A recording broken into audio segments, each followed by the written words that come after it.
হে আমার স্কুল কলেজের যুবক যুবতী, তোমাদেরকে ঠান্ডা মাথায় জিনা করাচ্ছে, তুমি বুঝতেই পারো না জিনা কোনটা। আপনি মনে করেন, আমার যুবক যুবতীরা ভালো করে শুনবেন, আপনি মনে করছেন জিনা মানে শারীরিক সম্বন্ধ। না, হাতের জিনা, কানের জিনা, চোখের জিনা, নফসের জিনা, মুখের জিনা, পায়ের জিনা, নফসের জিনা, শারীরিক জিনা। আপনি হাতের দ্বারা কোনো মেয়েকে টাচ করেছেন, ইসলামে ওই জন্য মেলা হারাম। ইসলামের নির্জনে একটা পর পুরুষ আর পর নারী এক কাছে হওয়া হারাম। শরীয়ত বলছে। আমার ভাই, যদি আপনি বলেন আপনাদের মতো মৌলী সাহেবের কাছে কোনো মেয়ে গেলে আপনারা কি করে কন্ট্রোল হারাবেন? ওরে হারামখোর, আমি তো অনেক দূরের কথা, মৌলবি মুল্লা তো অনেক দূরের কথা।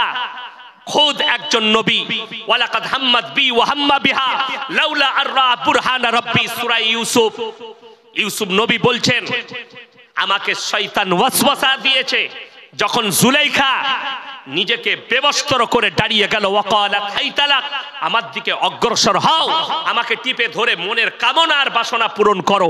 হযরতে ইউসুফ নবী বলছেন, ওয়ালাকাদ হাম্মাত বি ওয়া হাম্মা বিহা লাউলা আররা বুরহান রাব্বি, আল্লাহ আমাকে হেফাজত করেছে, কিছুক্ষণের জন্য শয়তান আমাকে ওয়াসওয়াসা দিয়েছে, সুযোগ আছে জিনা করে লাও। আল্লাহ, আমি পয়গম্বর বলে আল্লাহ আমাকে বাঁচিয়েছে। ইয়াসিন কি করে বাঁচতে পারে? আমার মধ্যে নফস দিয়েছে, আমার মধ্যে যৌবন দিয়েছে, ওই জন্য সাবধান হচ্ছে। আমার বলার উদ্দেশ্য, আগামীতে জলসা করলে এই পর্দা দিবেন না, এমন এক পর্দা দিবেন বক্তাকে যেন চোখে কোনো নারী না দেখতে পায়, না বক্তা নারী দিকে দেখতে পায়, না পুরুষকে তারা দেখতে পাবে, না আমরা তাদেরকে দেখতে পাবো। আমার মাদ্রাসার জলসায় 30,000 শ্রোতা হয়, 30 থেকে 40টা গরু জবাই হয়, ডেলিগেট থাকে না, ফ্রি বিরিয়ানি, 150 টাকা কিলো চালের বিরিয়ানি কলকাতার বাবুর্চি রান্না করে, খালি 70,000 টাকা বাবুর্চি নেয়, ফ্রি খাবার দাবার লোকে দেয়, লোকরাই খায়। আপনি দেখাতে পারবেন না মহিলারা কোন রাস্তায় এলো, অথচ প্রত্যেকটা মায়ের কাছে 1 কিলো করে বিরিয়ানির প্যাকেট পৌঁছে যায়, আর তারা গেল কোন রাস্তায়। আর আজকে এমন অবস্থা, মহিলারা চাপ দিচ্ছে স্টেজে গিয়ে বক্তাকে দেখব। আমার মতো বক্তাকে দাওয়াত দিবেন না। যদি বেপরদা করে রাখেন, আমার এই চেহারা, আমার আকৃতি, আমার সবকিছু আমার স্ত্রীর জন্য। একটা পুরুষের যৌবন তার স্ত্রীর জন্য, একটা নারী তার যৌবন, তার সৌন্দর্যতা তার স্বামীর জন্য, পরপুরুষের জন্য নয়। কোরআনে মারাত্মক অর্ডার দেওয়া হয়েছে এটার জন্য। 18 পারা প্রথম পৃষ্ঠা, قد أفلح المؤمنون الذين هم في صلاتهم خاشعون والذين هم عن اللغو معرضون والذين هم للزكاة فاعلون والذين هم لفروجهم حافظون। তোমরা মুমিন তারা হবে যারা নিজেদের লজ্জা স্থানের রক্ষণাবেক্ষণ করবে। আজকে বেঈমান কাফেররা যেটা চেয়েছে তারা কামিয়াবি লাভ করেছে। বুখারী শরীফের হাদিস শুনেলেন, তাদের কামিয়াবি কোনটা? আর আমরা নাকাম কি করে হয়েছি? কোরআন আমাদের, রাসূল আমাদের, হাদিস আমাদের, আদর্শ আমাদের, তারপরও আমরা নাকাম কেন? বেঈমান কাফেররা আমাদের ব্রেনে এমন মন্ত্র ভরে দিয়েছে, ঠান্ডা মাথায় চাপিয়েছে। আপনি আলেম বিরোধী হলেন, আপনি কোরআন বিরোধী, আপনি রাসূল বিরোধী। একটা আলেম যদি হক কথা বলে, আপনি পেছনে গিয়ে গালি দেন, যেটা আপনার যে পাপে আপনি লিপ্ত আছেন, ওই পাপ করার কারণে আপনি মৌলবীকে গালি দেন। আপনি ইমাম জুম্মার দিনে জিনার বয়ান করলে, পরকীয়ার বয়ান করলে ইমামকে তাড়ানোর ব্যবস্থা করেন, যেহেতু আপনি পরকীয়ায় লিপ্ত হয়ে আছেন। খুব দুঃখের বিষয় এটা। আপনাকে বলে চাই, বুখারী শরীফের হাদিস, একটা পুরুষ টাকনুর ওপরে কাপড় পরবে।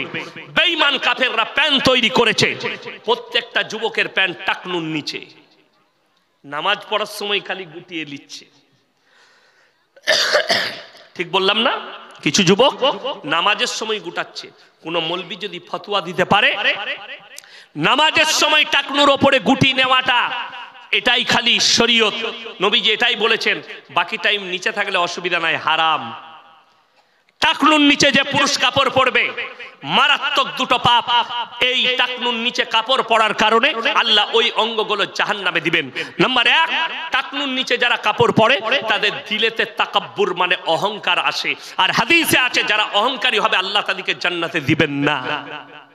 আপনি ওই পোশাক পরেছেন, অহংকার এসছে টাকনুর নিচে।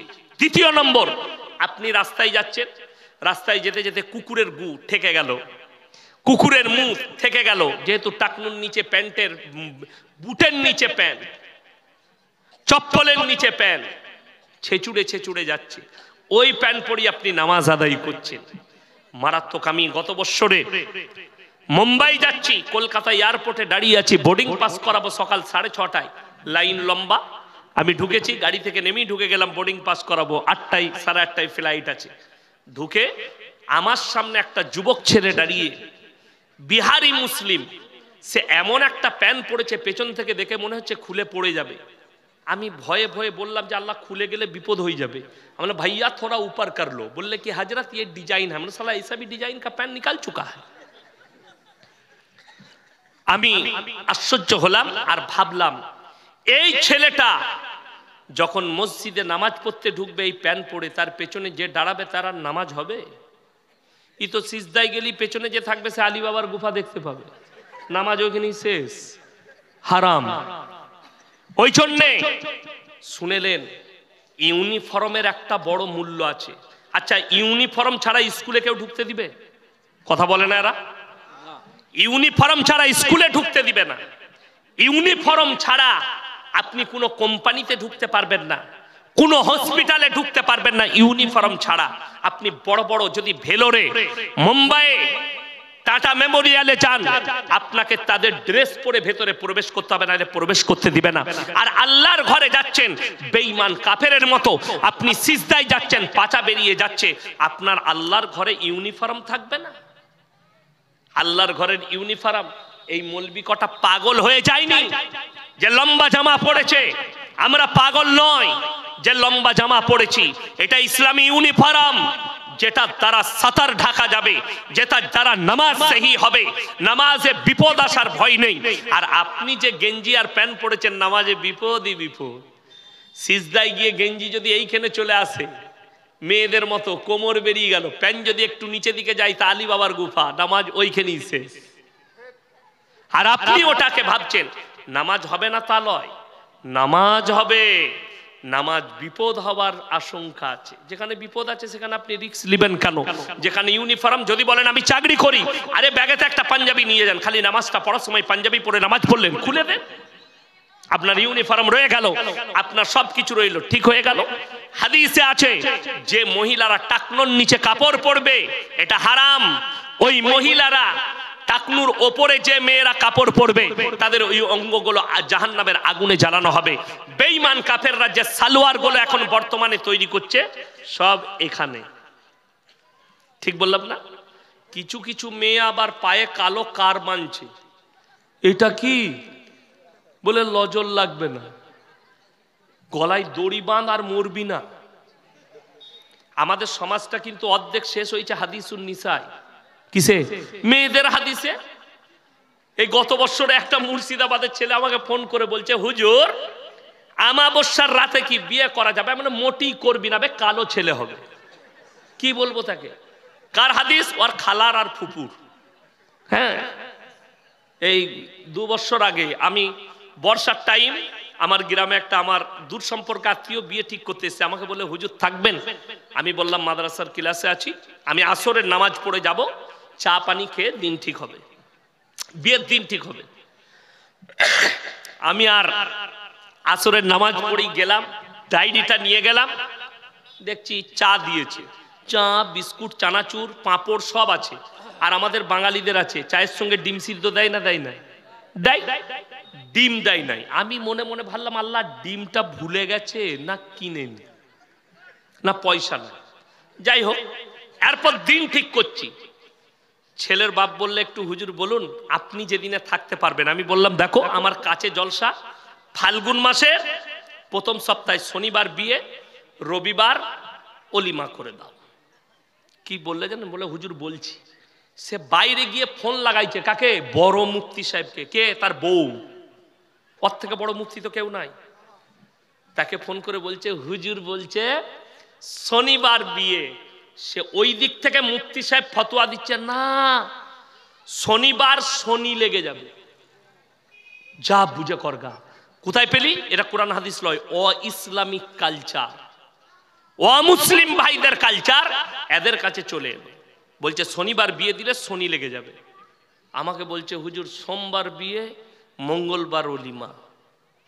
আমি বললাম এই বিয়েতে আমি নাই। দিন ঠিক হয়ে গেল, আমি আল্লাহর কাছে দোয়া করলাম, আল্লাহ কোরআন আর হাদিসকে উপেক্ষা করে, একটা আলেমকে উপেক্ষা করে একটা বেদাত কাজ করেছে, আল্লাহ তুমি এই বিয়েকে ধ্বংস করে দাও। ঠিক 1 মাস পরে বলছে হুজুর বিয়েটা ভেঙে গেছে। আমি তো দোয়া করে এলাম আমি যেন ভেঙে যায়। তোর বউকে জিজ্ঞেস করে এরপরে শনিটা কি করে লাগলো, ওটা তো সোমবার ঠিক করে এলাম। আমি বাড়িতে গিয়ে আমার বউকে জিজ্ঞেস করলাম, হ্যাঁ গো ডিম দেয়নি কেন? বলছে তুমি জানো না, মেয়েরা বলে বিয়েতে দিন ঠিক হলে ডিম দিলে বিয়ে ভেঙে যাবে। আমি আল্লাহ ডিমের পাওয়ার এত কি করে হলো লো, আমি তো জানি না। আচ্ছা ডিমের সৃষ্টিকর্তা কে? মুরগির সৃষ্টিকর্তা কে? তাহলে ডিম কি করে বিয়ে ভাঙাবে? এর থেকে বড় শিরকি ভাষা আর কিছু নেই। আল্লাহ মাফ করুক মা দিকে। আবার ফতোয়া শুনেলেন বিয়েতে জেলেবি দেওয়া যাবে না, প্যাঁচ লেগে যাবে। ফতোয়া কার? খালার। ফতোয়া কার? ফুপুর। বলছে জিলেবি দেওয়া যাবে না। আচ্ছা জিলেবি দিলে যদি বিয়েতে প্যাঁচ লেগে যায়, যে লোক জিলেবি তৈরি করছে তার বেটা বিটিরা জীবনে বিয়ে হবে? সে তো প্যাঁচ মেরিয়ে গেছে, তার প্যাঁচ মারা শেষ আছে। তো এই হচ্ছে শিরকি ভাষা। আল্লাহ মাফ করুক, এই ধরনের কুফরি থেকে, শিরিক থেকে আমার মা বোনেদিকে হেফাজত করুক। শুনেলেন আমার মায়েরা, অনুরোধ করে বলছি নিজের মন থেকে কোনো মাসলা বানাবেন না, নিজে থেকে কোনো মাসলা বানাবেন না। আজকে বলুন মরা বাড়িতে ভিড় কাদের বেশি? কথা বলেন না, মহিলাদের। কোনো মৌলবি যদি বলতে পারে মেয়েদের ভিড় করাটা নেকি বেশি, আমি জীবন আর সমাজের বুকে বক্তব্য দেব না, জীবনে।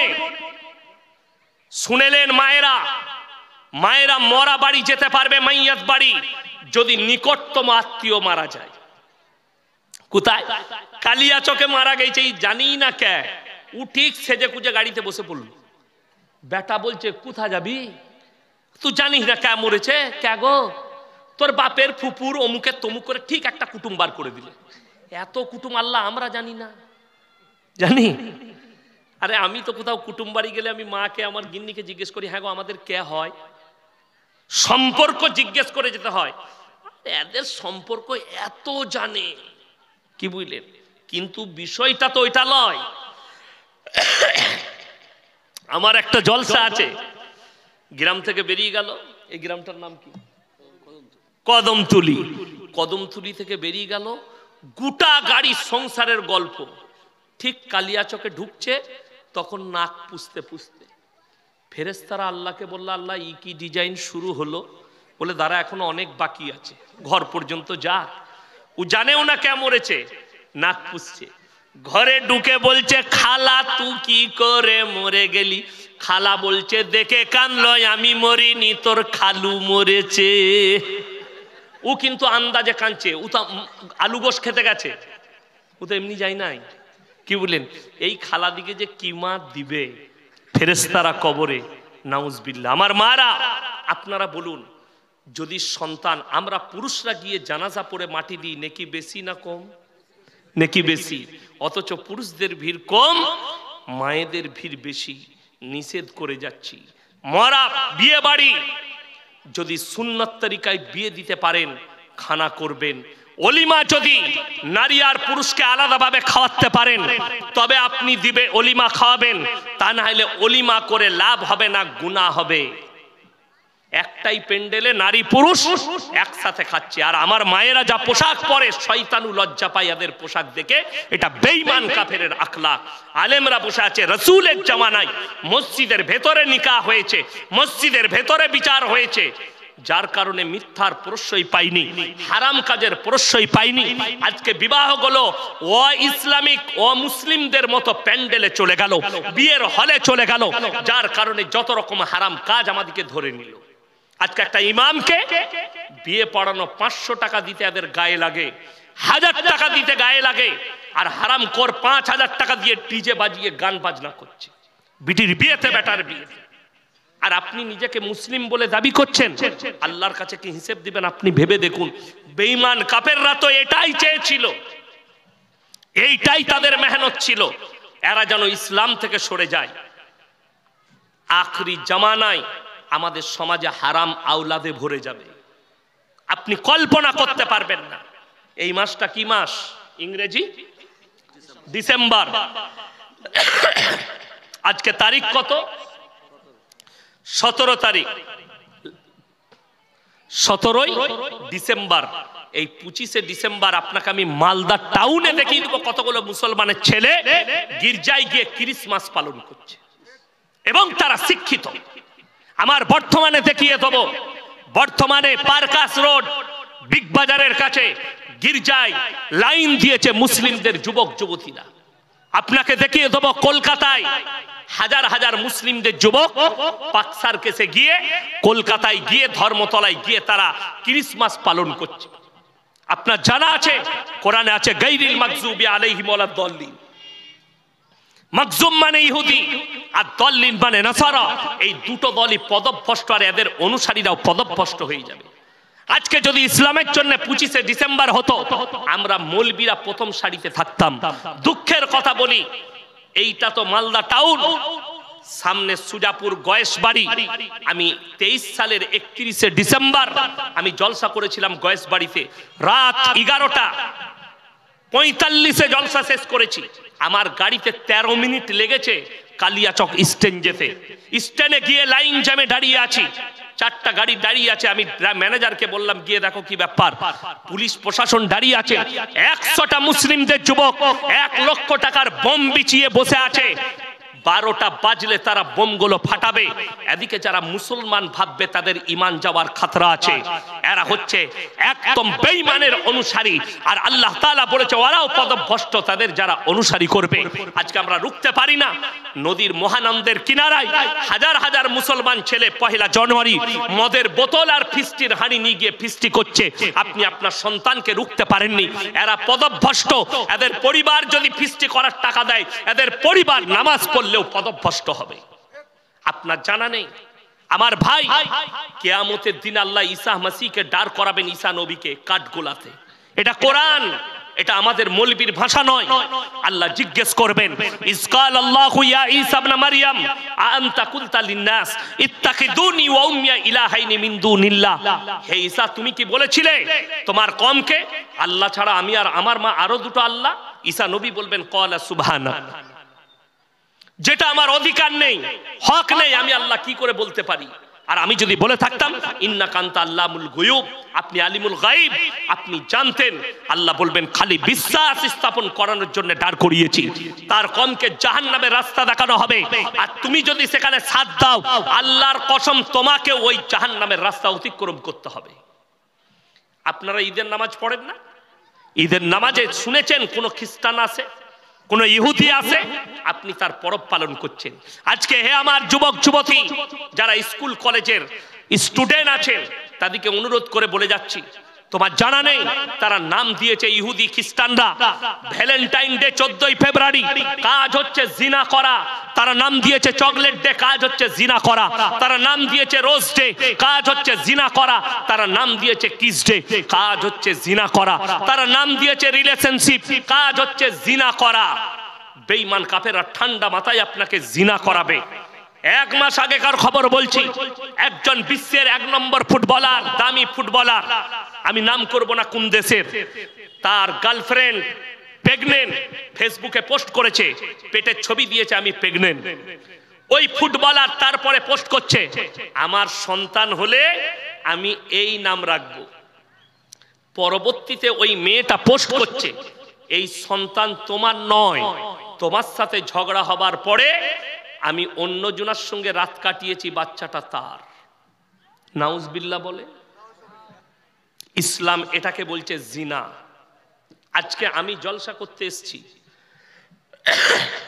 ইনারা যদি বলে আপনার পরিচয় কি, আমি আমার বাপের নাম লুবো না মায়ের? বাপের। আমি যদি ইনাকে জিজ্ঞেস করি আপনার পরিচয় কি, ইনি ইনার বাবার নাম বলবে না মায়ের? বাবার। বাবা যদি মারা যায় তাও বলবে আমি মৃত অমুকের ছেলে, বলে না লোকে? আপনাদের এখানে ছাগল আছে না নাই? ছাগলের বাচ্চা হলে পাঁঠার বাচ্চা বলেন না ছাগলের? গায়ের বাচ্চা হলে ষাঁড়ের বাচ্চা বলেন না গায়ের? আপনারা হাসছেন, কিন্তু এর ভেতরে এত গভীরতার কথা আছে। আপনারা এটা ব্রেনে গেঁথে নিয়ে যান। আমরা মনে করি ইনসান আর জানোয়ারের ফারাকটা, তারা 4 পায়া জন্তু, আমরা 2 পায়া। আমরা কথা বলতে পারি, তারা কথা বলতে পারে না।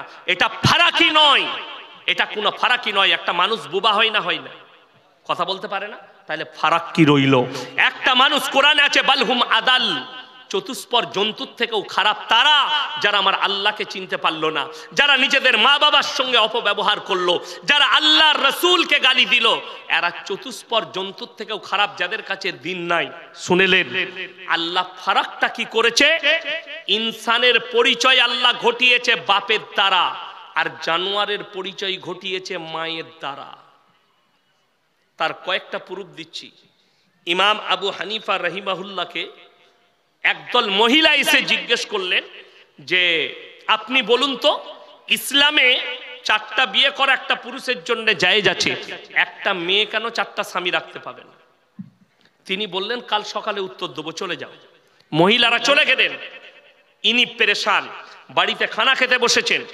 ইনার মেয়ে খানা খাওয়াচ্ছেন আব্বাকে। বললে আব্বা আপনি এত পেরেশান কেন? মা, মহিলারা আমাকে প্রশ্ন করেছে পুরুষরা 4টা বিয়ে করতে পাবে ইসলামে, মেয়েরা কেন 4টা স্বামী রাখতে পাবে না? আমি উত্তর দিইনি। সেই যুগটা টেকনোলজির যুগ ছিল না, সেই যুগটা সায়েন্সের যুগ ছিল না। ইমাম আবু হানিফা রাহিমাহুল্লাহকে তিনার মেয়ে বললেন আব্বু কাল সকালে মহিলাগুলোকে আমার কাছে পাঠান, আমি উত্তর দেব।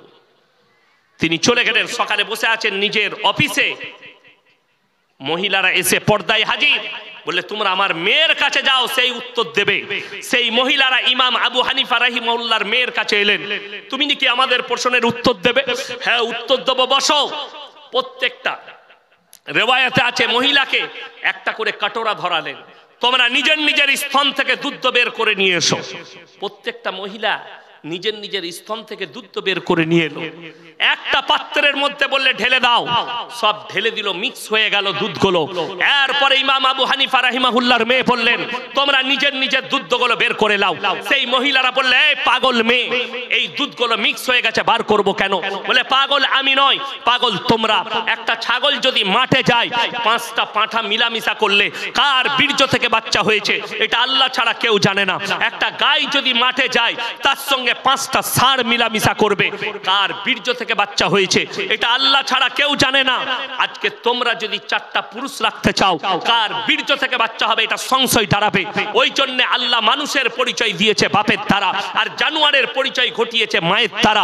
ওই জন্য তোমরা 4টা স্বামী রাখতে পারো না, তোমাদের আর জানোয়ারের মধ্যে কোনো ফারাক থাকবে না। আজকের দিনে কিয়ামত কাছে। শুনেলেন আমেরিকা, লন্ডন, জাপান, জার্মান, উত্তর কোরিয়া, চাইনা, ব্রাজিল, অস্ট্রেলিয়া, স্পেন, যতগুলো বেঈমান কাফেরের দেশ আছে তারা তাদের পার্লামেন্টে পাস করিয়েছে, এরপর থেকে যতগুলো বাচ্চা বাঁচতে চায় তারা যদি ইচ্ছা করে মায়ের পরিচয়ও বাঁচবে, মা রিলেশনে থাকবে, বাচ্চা হয়ে যাবে, প্রয়োজন নাই, বিয়ে হলো না, ভেঙে গেল, আবার অন্য পুরুষের কাছে যাবে, এই বাচ্চাটা জন্ম নিবে, এই বাচ্চাটার বাপের পরিচয় লাগবে না, এই মায়ের পরিচয় জীবিত থাকবে। ইসলাম বলছে এটা হারাম আওলাদ।